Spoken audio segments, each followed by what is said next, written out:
Show, helping you navigate the second half of your life. Today's show is sponsored by Find Houston Senior Care, your one-stop shop for everything senior care and senior living in the greater Houston area.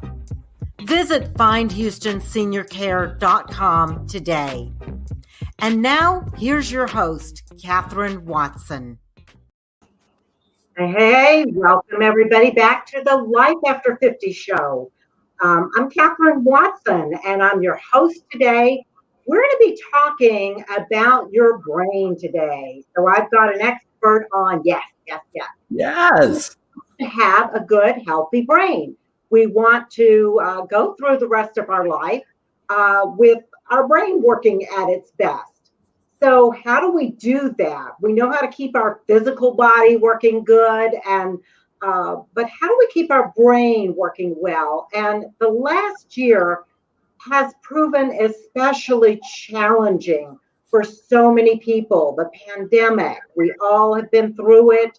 Some of us have fared better than others. And then here in Houston, we had an added layer this last week, and we're going to be talking a little bit about that too and how it affects your brain when you have a crisis. And we certainly had a crisis in Houston in the last couple of weeks. It has been, and people are still dealing with that. So we're going to be talking about all of those things. I brought on my friend Ron Nevelow. He is going to talk to us about all of these things. But Ron, if you would just tell us a little bit about yourself and your background and what you do. Well, I'm here in Dallas, and we had a lot of the same issues that Houston did. So I hear you. So my name's Ron Nevelow. I've been a licensed clinical social worker for over a quarter of a century. See, that sounds really impressive, doesn't it? Yeah. And I'm a certified dementia practitioner and the co-founder and vice president of business development and lead clinical trainer for a mental health practice working in senior living communities called Inspire Senior Care, or what I like to call Inspire. And I'm going to throw that website up there for anybody watching. Yeah. We're going to put it on again at the end of the show, but just in case you want to go to that. So, Ron, we have talked about the pandemic a lot and how it has affected people in so many different ways. What changes have you noticed in mental and brain health as a result of the pandemic? Well, and this is an interesting question. And part of that is, what do I see in general? And then what have I seen in senior living communities, which is kind of my area of expertise. Mm-hmm. There's a lot of parallel, but I think in senior living communities, it's just more profound. So what I've noticed is that there's a lot more on the mental health side. There are a lot more issues of depression and anxiety or stress related issues, and what we would call adjustment issues, having to learn how to deal with a new normal. Things like being so isolated from loved ones, not being able to hug your grandchildren or hug your friends or your loved ones you don't live with. That distance that Zoom has helped us with so we can see people, but we can't touch people. At least safely during this pandemic. So in many ways, this pandemic has shown to created a mental health crisis with these increases. And it's even more profound in senior living communities as a result. From a brain health perspective, it's created a brain health crisis too, because the things that one would do to keep their brain healthy in a lot of ways are compromised by the way we've had to isolate and the changes that have happened as a result of the pandemic. Mm-hmm. So if you talk to senior living communities, like I do, one of the most common questions I ask is, in the last year, have you seen a decline in mental and brain health in your residents? Every community has said yes. And I would be surprised if they didn't say yes, given the changes that have happened as a result. Right. And we're inundated every day with the news and the media telling us how horrible this pandemic is. And that affects you. Well, I'd also tell you that if you're isolated at home or in your room a lot, watching the news a lot is a really bad idea, because the news is geared toward getting people to watch it. It's a business, and you get people to watch it by showing what's wrong in the world. That's what they do. It's not about what's right in the world. It's what's wrong in the world is what predominates. And if you watch that enough, it's going to depress you. It's going to make life a lot more difficult for you.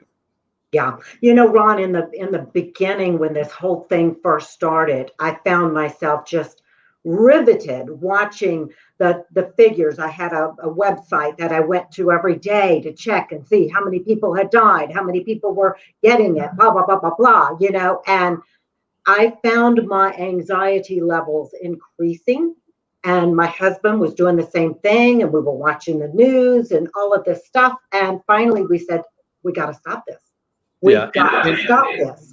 And it's not just the pandemic. I mean, let's couple it with the whole political environment we've been in, right? In the last year, with a very contentious political race, whatever side you're on, or if you're me in the middle with loved ones on both sides, and that's created a lot of challenge too, because people want to know what's going on. But the more you watch it, the more negative it goes, the more difficult it is to stay in a positive place. It just is.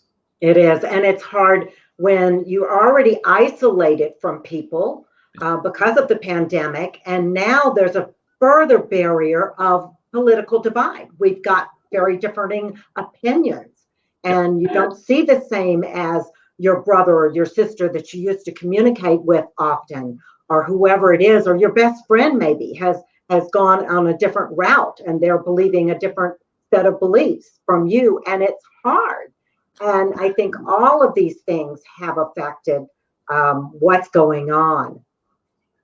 And I want to mention also recently, because we just went through this crisis in Texas and we're still going through it. I mean, I have a lot of friends that their houses are a mess. My nephew, who lives up in the Plano area, close by where you live, his house is a mess. He had a leak from the upstairs, and he walked back. He had left his apartment because they were out of power for so long, comes back to his house, and the downstairs has ankle deep water in it. So he doesn't even know what the upstairs looks like at this point, but we know it's bad. So that's if you look at it, right? You've got the pandemic now, and then you had the political divide, and now we're going to add to it the isolation and the problems that were created by the winter storm. So we've got the trifecta there. Yeah, we really do. Yeah. So who's most susceptible and most at risk with these changes? Well, clearly seniors are. If you look at the pandemic and you look at the statistics, the ones who are clearly most vulnerable are seniors. They just are. And, and part of that too is the isolation and their need to connect. So yeah, it's clearly a senior driven thing. Now, who else? It's going to be people that have other health issues that are compromised, because that's what it does. It weakens your body and weakens your ability to fight stuff. But clearly seniors are going to be. Yeah. So would you say that seniors in communities are more vulnerable or less vulnerable than seniors who stay living in their own home, or does it really matter? It matters the community. The really good communities that are taking care of their people, they're in pretty good shape. It's still going to be difficult. It's a challenge. We're in a physical, mental, and brain health crisis right now with the pandemic. Now it's starting to ease a little as the pandemic's easing a bit, but that also could be, wishful thinking. We have to see, how well, as more and more people get vaccinated, how well will that help us? The numbers are going down now. Is that because of the winter storm? Is that because of a lot of other factors? We're not quite sure yet. We're still trying to find out. But it really matters the community. In some places, people are rushing to get their parents out of these communities. And there's a lot of communities I know of that I think that's a mistake. They're doing a great job of taking care of them. But in other cases, if you live in an independent living community, for instance, when the residents aren't taking it seriously and they're walking around and interacting with each other, that's a problem. That's a real problem. Just as if I move into an apartment complex and I'm walking around talking to other people in the apartment complex without a mask on, or they are, that's a problem. So I don't know that there's a clear answer, as far as be at home or in a community. I think there's some communities that have done a great job of handling things, and they've had little to no impact from the pandemic as far as infection rates. But there are others that have been impacted a great deal. And so I think it just varies. Yeah. So the pandemic has been a big factor, and the seniors, what about seniors who live in memory care? I have some friends who have parents in memory care facilities. They've already got a diagnosis of Alzheimer's or some other type of dementia. And this has been extremely hard on not only the person with the disease, but really hard on the caregiver, on the family who suddenly could not go and see mom or dad. And their anxiety level has gone through the roof. So we've got not just the people in the communities, but we've got their families that we've got to look at. What is going on with their mental health, and how is this affecting those families? Yeah. And is there anything you can suggest that would help to lessen that? When we're talking about memory care community, the biggest risk is not the residents who aren't probably going to keep their masks on, because if they have dementia, if their short-term memory is gone, like most people in a memory care community, their short-term memory is gone, you're not going to be able to remind them enough to keep it on, or they're not going to want to keep it on. The risk isn't them. They're not going anywhere to get the virus. The risk is the people coming into the community. It's the workers, and how serious are they taking it, and whether you're letting family members come in and how serious are they taking it. They're the people that are bringing it in. Actually, it's more often the workers, and usually the younger workers who think it'll never come to them and it won't hurt them. And we've had several instances, lots of instances of caretakers that aren't taking it seriously, contract it, doesn't hurt them that much, but they bring it into a community and then a bunch of people die. Right. But if you can't shut everyone out, people have to take care of them. Or how do you keep their families out? I've talked to families that can't get to their loved ones who are panicked that they're not seeing them. And then they start to panic when their loved one gets sick because they don't want them dying alone. Yeah. And I totally understand it. It's a real challenging situation. It just is. The key in a community and memory care is you got to keep people out that have the virus. And so you got to do everything you can to make sure your staff is virus free. And I think a lot of the good communities are doing that. They've already vaccinated their people.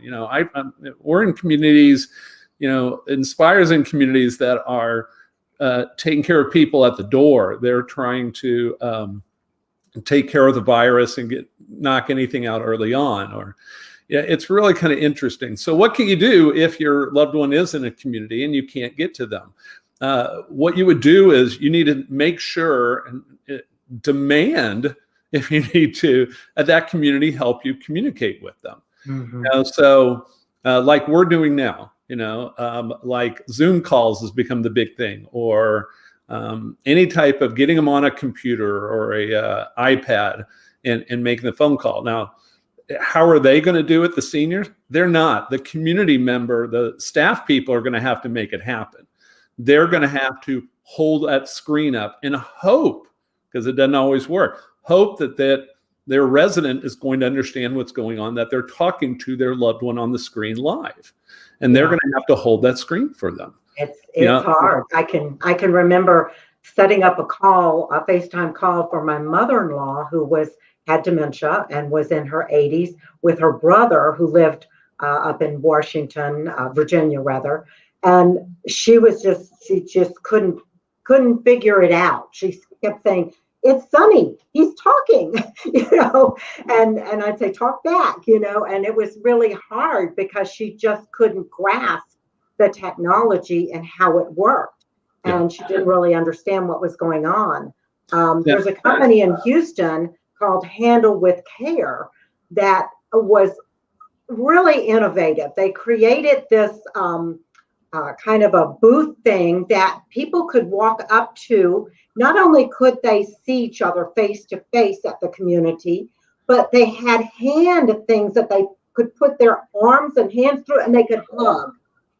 So it was safe, but they could still get that hug in. It wasn't perfect, but it was great. And I really applauded them for that. I think a lot of innovation came out of this. I think a lot of creativity came out of this pandemic. I'm the type of person who always looks for the good. What's good happening? And there has been a lot of good. Unfortunately, it sometimes gets overshadowed with what's not so good. So I don't know if you're familiar with Glenn Campbell's last song. Glenn Campbell has Alzheimer's, and the gist of the song is, don't be sad for me, don't worry about me, because I'm not going to know the difference. I don't know what's going to happen to me. And so in memory care, one of the interesting things I find, and with people with dementia in general, is when someone's short-term memory is gone, it's the family that worries way more than the senior does, because the senior doesn't know different. They don't know that you're not visiting them because they can't remember. They're going to think you're not visiting them whether you are or not visiting them. That is so true. Know the difference. And that's where it's talking to families to say, you need to take a breath, right? And you need to relax. And you need to understand the disease. And at this point, if it's robbed them of their short-term memory, which is one of the first things that goes in dementia, once that's gone, anything that's short-term related, they're not going to know. So they don't know if you were there or not that day, or if you called that day or not. They're not going to know that. So this pandemic, in that regard, that's no difference. That's why they're typically not wearing masks, because unless you have signs all over your community, unless they're looking at them, they're not going to know why everyone's wearing masks. Right. Yeah. So true. And families, I think really this pandemic for caregivers has been especially difficult because there's a lot of guilt. There's a lot of guilt when we put somebody into a facility, into an assisted living or a nursing home or memory care. There's a lot of guilt that goes along with that for family members. And then you add on to that, now I can't see mom. I can't see what's going on. I can't control. I think it's about control, don't you, Ron? We like to be able to try and control things. And when we can't control it, it's scary. Well, it's not as much control as I think as it is, I can't help them. I can't do anything about that. And that's so frustrating. If you realize how many people have died, we're talking about over 500,000 people in this country, and a lot of them are seniors. And in a lot of cases, family members aren't allowed to be with them as they're dying. And then you bury them. And then the question is, what limitations were put on the burial? In a lot of cases, people buried them, weren't allowed to come. They weren't allowed to have a funeral. It's craziness and some of the stuff that's been going on, but we didn't know what we were dealing with. And then even as we do, people are challenging it and saying that's not true. That's part of the political environment we're in, right? Where people are saying, that's not true. Even though our scientists are saying it is.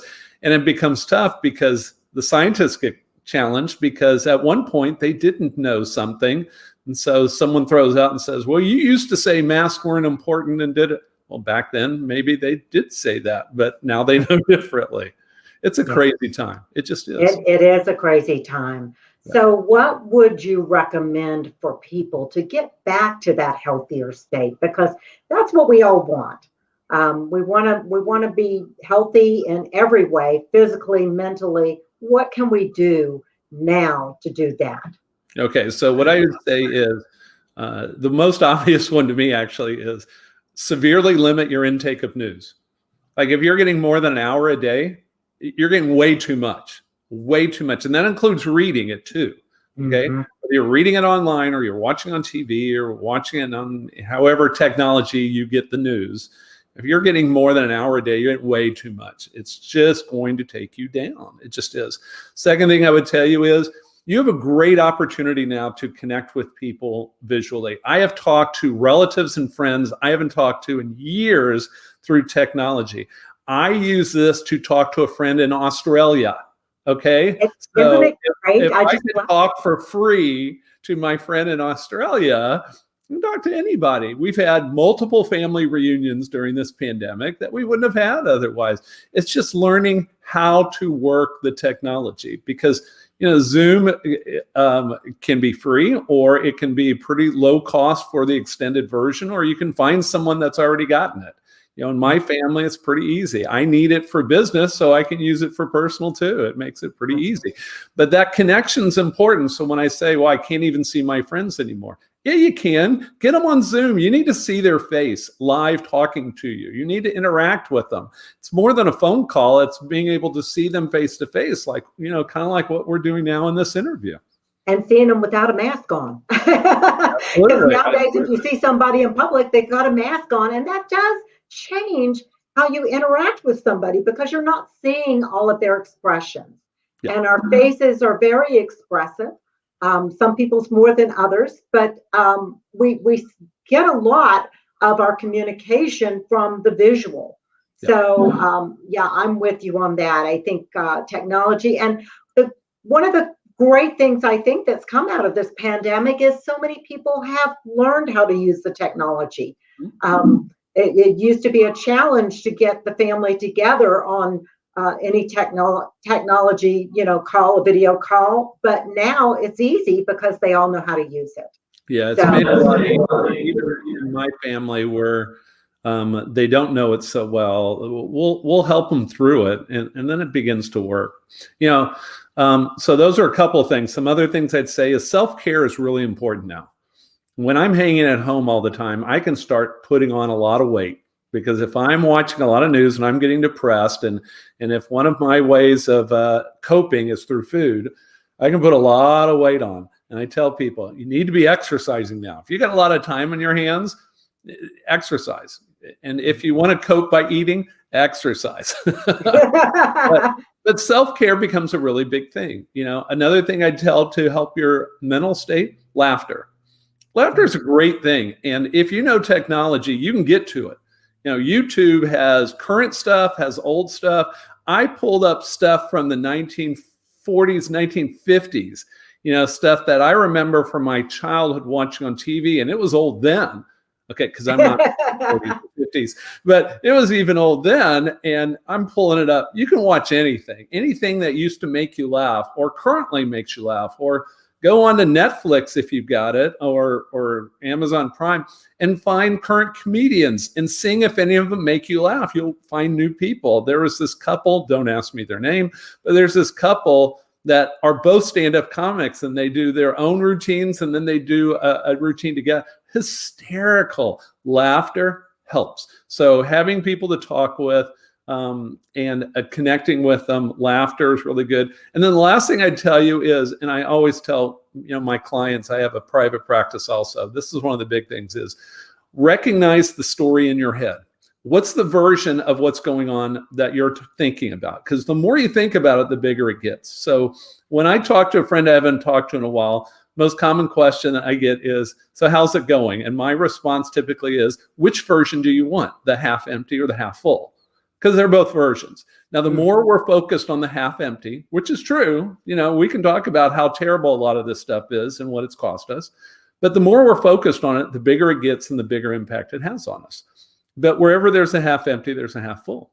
And there are some things that we've learned from this and gotten opportunities to do that we wouldn't have done otherwise. And so some good things have come out of all this. And even if you're not looking at that, there's a lot to still be grateful for.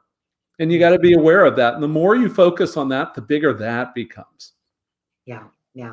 My mom and I, before she died, the last couple of years, she lost her husband of 67 years. So you can imagine how devastating that was. and she was sliding down a hill big time. I had her in the hospital several times. It was all stress related. She had a broken heart basically, and we started playing what I call the gratitude game. And every day I would call her and I would tell her 5 things I was grateful for, and she would tell me 5 things she was grateful for. And we did this, I say, up until she died. She wasn't able to communicate the last year really, but she smiled. And I knew that she heard me when I told her my gratefuls, and it helped me. And so it was something that was simple to do. People can do it around the breakfast table, the dinner table, anytime you want. I have another friend that does it on a journal every night. She writes down 5 things she's grateful for. And she says, I sleep so much better. Well, gratitude are shown to be very effective, particularly in the area of depression. They just are. You know, if you look at the field of positive psychology, which is the study of what works, and, you know, if we duplicate what works, we're more likely to be able to get what other people are getting when it works for them. And being very aware of what you're grateful for is a really good thing. Mm-hmm. Okay. Is there anything else that you would recommend to our audience to have that healthy brain? Okay. So what I would recommend to get back to having a healthy brain, you know, there are 5 things that research is showing to be effective. And I'm going to touch on them real quick, and you'll see why we're having a brain health crisis when you look at what the 5 are. These are the 5 things that you're going to read a ton of stuff out there that talks, and everyone's talking about what works. And I'm going to tell you, you can sum it up in 5 things. And if it's not in these 5, globally, research has not proven it yet. Doesn't mean there won't be, but it hasn't proven it yet. There are really only 5 things. Okay, in no particular order. Number 1, exercise. Or putting it simply, anything good for the heart tends to be good for the brain. So, well, exercise. What's the issue with that? Well, with seniors, their exercise classes in senior living communities in a lot of cases have been shut down. Or you're being told not to leave your house. Or during the bad snowstorm, you couldn't leave your house. So if you can't leave your house, are you going to exercise? Me? Yes. Others? There are a lot of people that aren't. Exercise is a big deal. So if you're exercising less than you were before a year ago, before this whole pandemic hit, that's a problem. You want to keep exercising, particularly aerobic exercise. Anything keeping your heart moving at a increased rate from a sitting position is good. And then I hear people say, well, what if they can't walk? Sit and move. Anything to get your heart moving is good.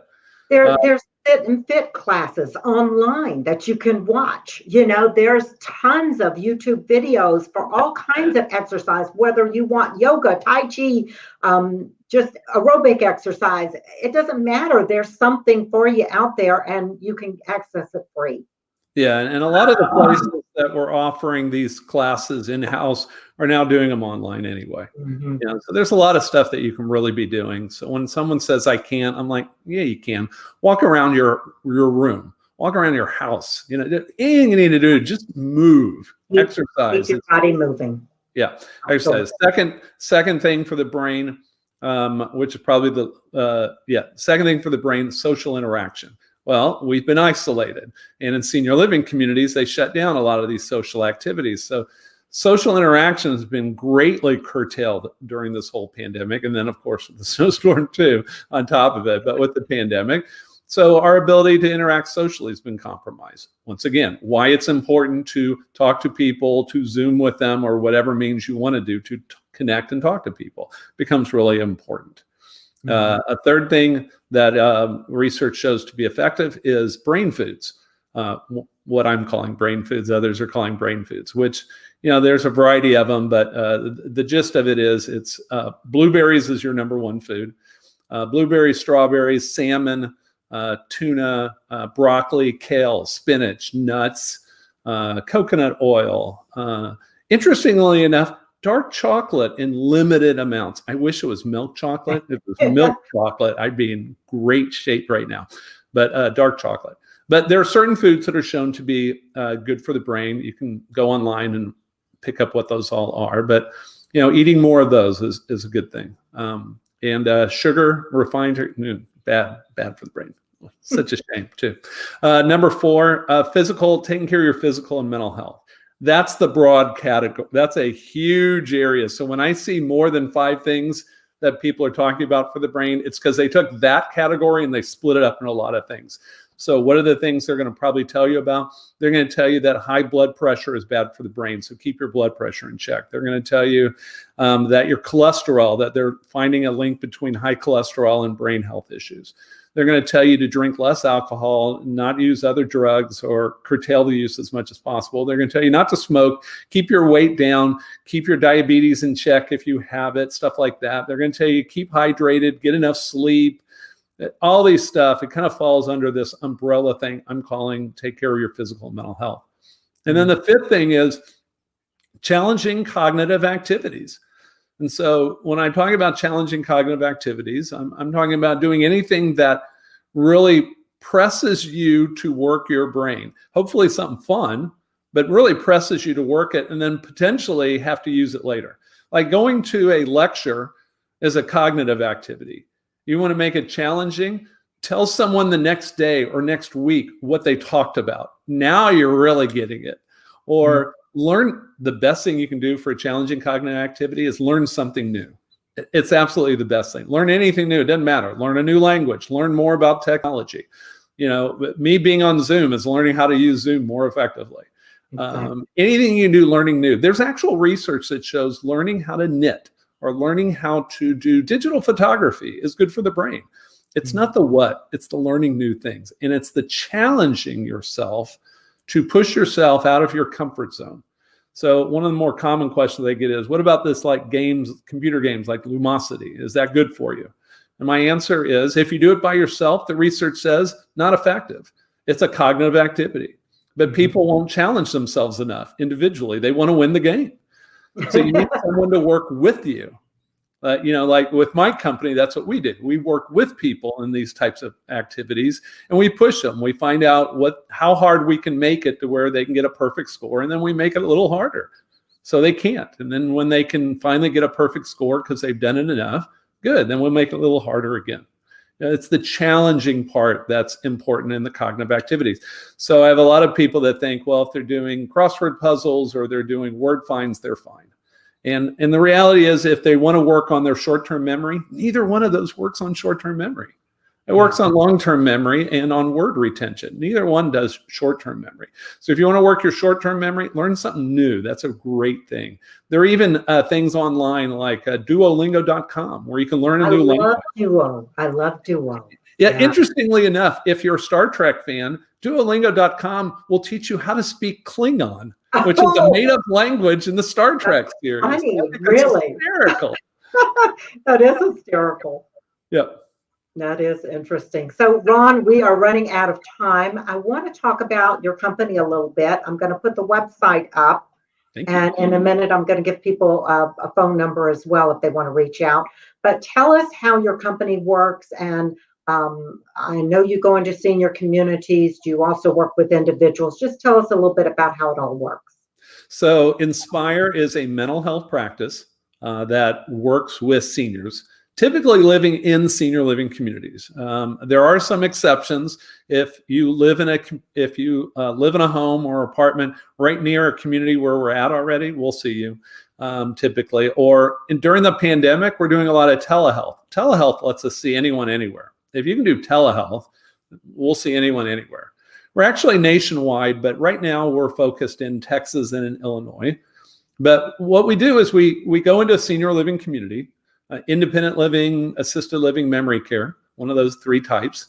And if there's enough interest in what we're offering, we will bring our services to them. We'll find them a clinician who's a licensed clinical social worker like I am, which means they have a master's degree in clinical social work, to come in once, twice a week to work with them one-on-one, go into their rooms where they're comfortable, where it's private, and provide either professional emotional support, you know, needing someone to talk to, particularly during this pandemic, right?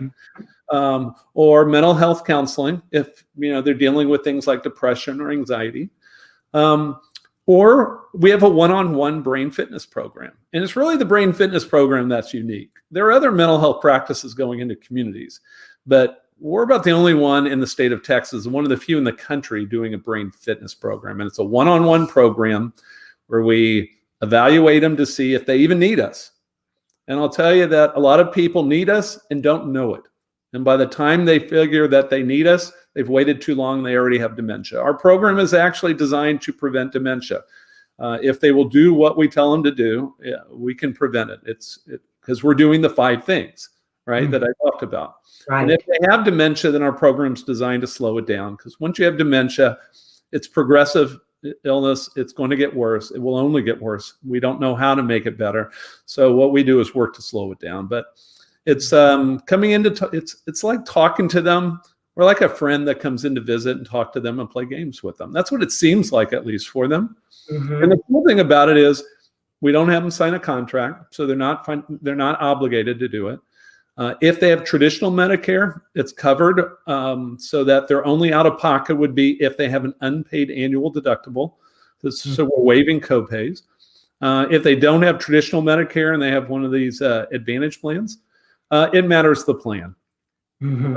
We try and make it to where they don't have to pay anything out of pocket and they're not contractually obligated to work with us. We're making it so easy because we want everyone to be able to do it. And then we've been doing this for, in different forms. We've been at it in Texas, at least, for a little over 5 years now. Inspire's been around we just actually hit our 4-year anniversary. And it's been very effective in the communities we're in. We're all over Dallas-Fort Worth because that's where I am, and I'm head of business development. But we're also in communities in the Houston area, the San Antonio area. We're getting really close to opening up near Austin and in Austin, so we're getting close there. We used to be in El Paso, where you are, right, Catherine? But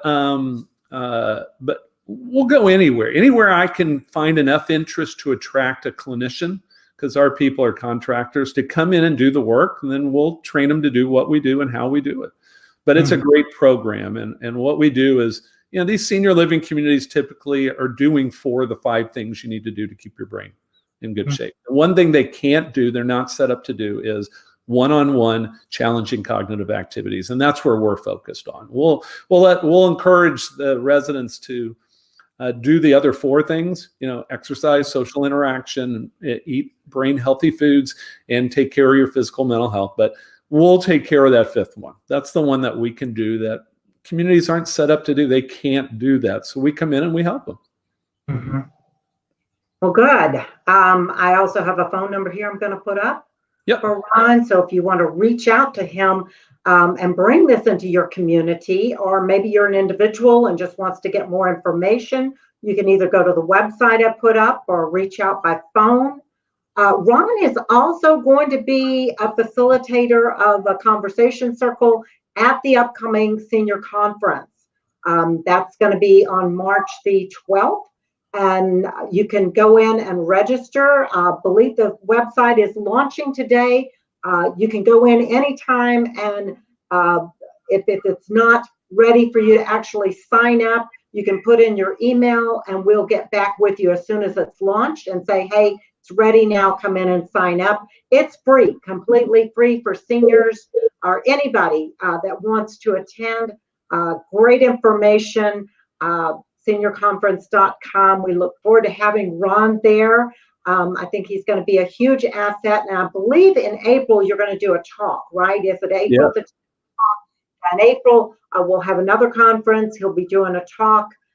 So going more into depth about what he was talking about here today. So got some great things coming up. Ron, we're happy that you're going to be a part of all of this. And I thank you so much for being on the show today. I really appreciate your time. Thank you for having me. I enjoy the opportunity to educate people in any way I can do to help. Great.